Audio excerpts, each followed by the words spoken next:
এবার চুলগুলা লম্বা ছিল কতটুকু, এ ব্যাপারে আমার সাথে আপনারা একটু বললে সহজে মনে থাকবে। বলেন ওয়াফরা, লিম্মা, জুম্মা। এই ছিল নবীজি সাল্লাল্লাহু আলাইহি সাল্লামের চুল। আমি হাদিস বলছি, আগে দেখেন। 2 কানের অর্ধেক পর্যন্ত চুলকে বলা হয় ওয়াফরা। 2 কানের অর্ধেক, 2 কানের অর্ধেক, 2 কান আর এই কাদের এই মাঝামাঝি পর্যন্ত চুলকে বলা হয় লিম্মা। কাঁধ পর্যন্ত চুলকে বলা হয় জুম্মা। রাসূলুল্লাহ সাল্লাল্লাহু আলাইহি সাল্লাম এই 3 পদ্ধতিতে চুল রাখতেন। সুবহানাল্লাহ। প্রথমটা হলো ওয়াফরা। ওয়াফরা চুলের বর্ণনা আছে সহিহ মুসলিমের বর্ণনা 2344 নম্বর হাদিস। এই হাদিসের মধ্যে আছে عن أنس بن مالك رضي الله تعالى عنه قال كان شعر رسول الله صلى الله عليه وسلم إلى أنصاف أذنيه। রাসূলুল্লাহ সাল্লাল্লাহু আলাইহি সাল্লামের চুল ছিল 2 কানের অর্ধেক পর্যন্ত, চুলগুলো লম্বা ছিল। এটাকে কি জানি বলা হয়? ওয়াফরা। পরিভাষায় চুলকে কি বলা হয়? ওয়াফরা। সহিহ বুখারীর বর্ণনা 5905 নম্বর হাদিস। কাতাদা রাদিয়াল্লাহু তাআলা আনহু বলেন, সাআলতু আনাস ইবনে মালিক রাদিয়াল্লাহু তাআলা আন শারি রাসূলিল্লাহ সাল্লাল্লাহু আলাইহি ওয়াসাল্লাম। নবীজির 10 বছরের খাদেম হযরত আনাসকে আমি আল্লাহর নবীর চুল ব্যাপারে জিজ্ঞাসা করলাম। হযরতে আনাস জবাব দিলেন, লাইসা বিসসাবতি ওয়ালা বিল জাদিল কাতিতি, লম্বা না কোকরাও না। চুলগুলা নবীজির এমনটা কাদের দিকে লম্বা ছিল, বাইনা উযুনাইহি ওয়া আতিকি, কাঁধ এবং 2 কান এর মাঝামাঝি লম্বা ছিল। এটাকে বলা হয় লিম্মা। কানের অর্ধেক পর্যন্ত ওয়াফরা, আর কান আর কাদের মাঝামাঝি এটাকে বলা হয় লিম্মা। রয়ে গেল জুম্মা। সহিহ বুখারীর বর্ণনা 5904 নম্বর হাদিস। এই হাদিসের মধ্যে আছে কানা ইয়াদরিবু শারু রাসূলিল্লাহি সাল্লাল্লাহু আলাইহি ওয়াসাল্লাম মানকিবাই। আল্লাহর নবীর চুল কখনো কখনো কাঁধ মুবারক পর্যন্ত লম্বা হয়ে যেত, এই কাঁধ পর্যন্ত। এটা মাশাআল্লাহ আমাদের দেশে অনেকে রাখে, এটাও রাখে, মাঝেরটাও রাখে, আবার 2 কানের অর্ধেক পর্যন্ত এটাও মাশাআল্লাহ অনেকে রাখে। রাসূলুল্লাহ সাল্লাল্লাহু আলাইহি সাল্লামের এই সুন্নাহ যাদের সম্ভব হয় আমরা ইনশাআল্লাহ এগুলা পালন করার চেষ্টা করব, আল্লাহ তৌফিক দান করেন। এইগুলো নবীজি সাল্লাল্লাহু আলাইহি সাল্লামের চুলের পরিমাপ কতটুকু লম্বা রাখতেন। এবার হলো রাসূল সাল্লাল্লাহু আলাইহি সাল্লামের চেহারা মোবারক কেমন ছিল। সহিহ বুখারীর বর্ণনা 3549 নম্বর হাদিস। কানা রাসূলুল্লাহ সাল্লাল্লাহু আলাইহি ওয়াসাল্লাম আহসানান নাসি ওয়াজহা। নবীজির চেহারা মোবারক পৃথিবীর মধ্যে যত মানুষ আছে সমস্ত মানুষের মধ্যে আল্লাহ নবীর চেহারা মোবারক সবচেয়ে বেশি সুন্দর। মানুষের মাঝে সবচেয়ে সুন্দর ছিলেন। মনে মনে আসতে পারে আপনাদের, তাহলে ইউসুফ নবী অর্ধেক সুন্দর ছিলেন পৃথিবীর, আমাদের নবী সবচেয়ে বেশি সুন্দর ছিলেন। তো চেহারাটা কি গোল ছিল নাকি লম্বা ছিল, এরকম একটা বিষয়। হ্যাঁ, গোল নাকি বেশি কি বলেন তো? লম্বা। তিরমিজির বর্ণনা আসছে 3637 নম্বর হাদিস। 3638 আসছে লা বিল মুকালসাম, চেহারা একেবারে গোল ছিল না। ওয়ালাকিন কানা ফি ওয়াজহিহি তাদবীরুন, তবে চেহারার মধ্যে গোল গোল একটা ভাব ছিল, বাকি একেবারে গোল ছিল না, মোটামুটি গোলের মতো ভাব ছিল, কিন্তু গোল ছিল না একেবারে। সহিহ মুসলিম থেকে আরেকটু জেনে নিই। সহিহ মুসলিমের 2344, 2347 এই হাদিসগুলোতেও নবীজির অবয়বের বর্ণনা আছে। আমাদের মাদ্রাসার পাঠ্যপুস্তক অনুসারে হাদিসগুলোর সিরিয়াল হবে, মোট হাদিস সংখ্যা হবে 3033টা। সাহাবীকে প্রশ্ন করলেন, ওয়াজহুহু মিসলুস সাইফ, নবীর চেহারা মুবারকের সৌন্দর্যতা কি তরবারির মতো লম্বা ছিল? আপনার কাছে জানতে চাই, নবীর চেহারা মুবারক কি তরবারির মতো ছিল? আবার তরবারি অনেকটা গোল আছে সামনের দিকে, এরকম ছিল? সাহাবী জবাব দিলেন, লা বাল কানা মিসলা শামসি ওয়াল কমার, তরবারির মতো নয়, বরং চন্দ্র সূর্যের মতো গোল সুন্দর। এই হলো রাসূল সাল্লাল্লাহু আলাইহি সাল্লামের চেহারার বর্ণনা।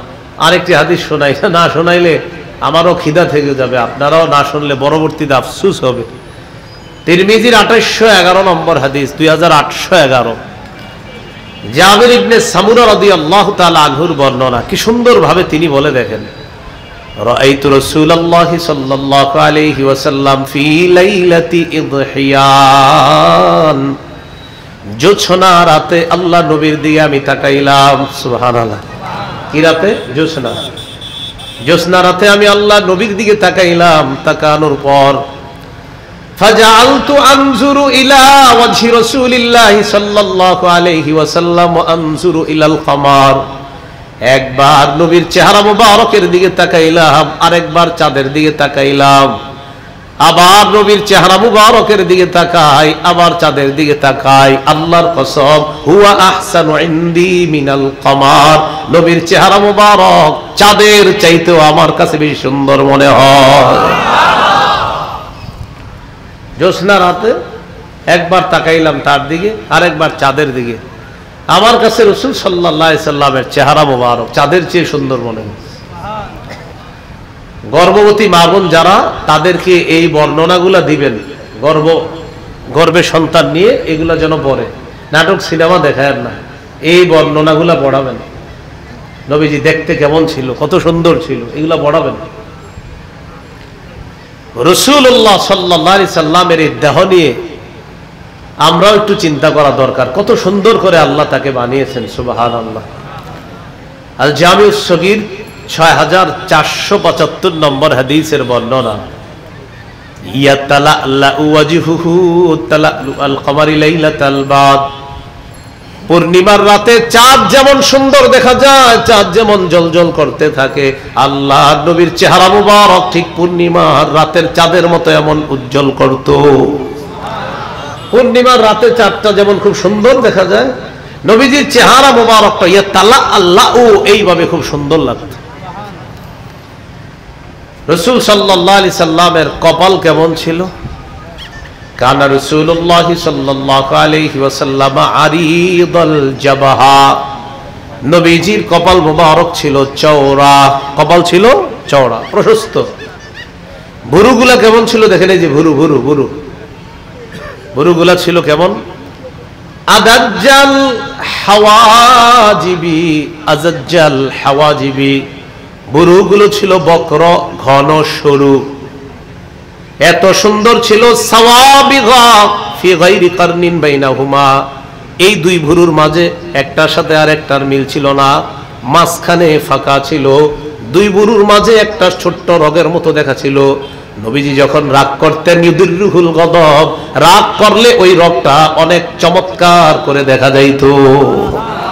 রাগ হইতো যখন, এই মাঝখানে একটা রগ বড় চমৎকার দেখা যাইত। তো সাহাবীরা মজা করে বলে, ইউদিরুহুল গদব, নবীজি যখন মাঝে মাঝে রাগ হইতেন, তো দুই ভুরুর মাঝখানে একটা রগের মতো এই রগটা এত সুন্দরভাবে উজ্জ্বল হয়ে উঠতো। রাসূল সাল্লাল্লাহু আলাইহি সাল্লাম রাগ করলে এটা দেখা যেত। সব সময় না, আপনার রাগ হইলে এটা একটু ফুটে উঠতো এই দুই ভুরুর মাঝখানে। আযাজ্জাল হাওয়াজিবি সাওয়াবিগা ফি গায়রি কারনিন, একটার সাথে আরেকটার মিল ছিল না, মাঝখানে। আপনারা তো বিভিন্ন জায়গায় গিয়ে এটাকে সুন্দর করতে হয়, আল্লাহ তাআলা সুন্দর বানায়া দিয়েছে। সাহাবী জাবির ইবনে সামুরা রাদিয়াল্লাহু তাআলা আনহু চমৎকার বর্ণনা দিয়েছে আল্লাহ রাসূল সাল্লাল্লাহু আলাইহি সাল্লামের এই ভুরু নিয়ে। চোখগুলা কেমন ছিল? সহিহুল আদাবিল মুফরাদ হাদিসের কিতাব 988 নম্বর হাদিস, এই হাদিসের মধ্যে আছে, কানা রাসূলুল্লাহ সাল্লাল্লাহু আলাইহি ওয়াসাল্লাম আযীমাল আইনাইন। কোরআনের মধ্যে আমরা পড়ছি জান্নাতীদেরকে আল্লাহ এমন হুড দান করবে যে হুডদের চোখগুলো হবে ডাগর ডাগর চোখ বিশিষ্ট। সাহাবীরা বলেন আল্লাহ নবীর চোখগুলো ছিল ডাগর ডাগর চোখ, ডাগর ডাগর, আজিমাল আইনাইন, চমৎকার ছিল। আশকালাল আইনাইন, অনেকটা লাল লাল ভাব, মাঝখান দিয়ে সাইড দিয়ে লাল লাল ভাব। আর মাঝখানে কেমন? নবীজির সাহাবী বলেন আদাজাল আইনাইন, চোখের মাঝখানের মণিটা ছিল একদম কালো, দুইটা মণি খুব কালো ছিল, চোখের মণি ছিল একদম কালো। তিরমিজির 3638 নম্বর হাদিসে চোখের লম্বা আলোচনা, চোখ ছিল কেমন। তো সাহাবী জাবির ইবনে সামুরা রাদিয়াল্লাহু তাআলা আনহু বলেন রাআইতু রাসূলুল্লাহ সাল্লাল্লাহু আলাইহি ওয়াসাল্লাম, নবীজির চেহারা মুবারকের দিকে তাকাইলাম, তাকানোর পর তার চোখের দিকে তাকাইলাম। কুলতু আকহালাল আইনাইন, আমি মনে মনে বললাম নবী মনে হয় চোখের মধ্যে সুরমা লাগিয়েছে, কারণ চোখগুলা দেখতে মনে হচ্ছে সুরমা লাগানো। শোনো দুনিয়ার মানুষ, ওয়ালাইসা বিআকহালা, আসলে নবী তখন সুরমা লাগায় নাই, সুরমা লাগানো ছাড়াই নবীর চোখগুলা মনে হতো সুরমা দিয়ে কে যেন সুন্দর করে রাখছে। সাহাবী জাবির ইবনে সামুরা রাদিয়াল্লাহু তাআলা, আমরা বাচ্চাদের কাজল, বাচ্চাদেরকে লাগায় কাজল, তো সাহাবী জাবির ইবনে সামুরা রাদিয়াল্লাহু তাআলা আনহু বলেন সুরমা কিন্তু লাগায় নাই, কিন্তু চোখগুলো দেখলে মনে হতো মনে হয় সুরমা কেউ লাগিয়ে দিয়েছে। শোনো দুনিয়ার মানুষ, ওয়ালাইসা বিআকহালা, কিন্তু নবীজি সুরমা লাগায় নাই, সুরমা লাগানো ছাড়াই মনে হতো তার চোখ যেন সুরমা দিয়ে সুন্দরভাবে সাজানো আছে। এই হলো নবীজির চোখ মুবারক। এরপরে হলো আপনার রাসূল সাল্লাল্লাহু আলাইহি সাল্লামের নাক। নাক কেমন ছিল? জান্নাতি ঠিকানা ইসলামিক চ্যানেল, বেলকুসি, সিরাজগঞ্জ। আপনার প্রিয় বক্তার মহাগ্রন্থ আল কুরআনের আলোচনা শুনুন।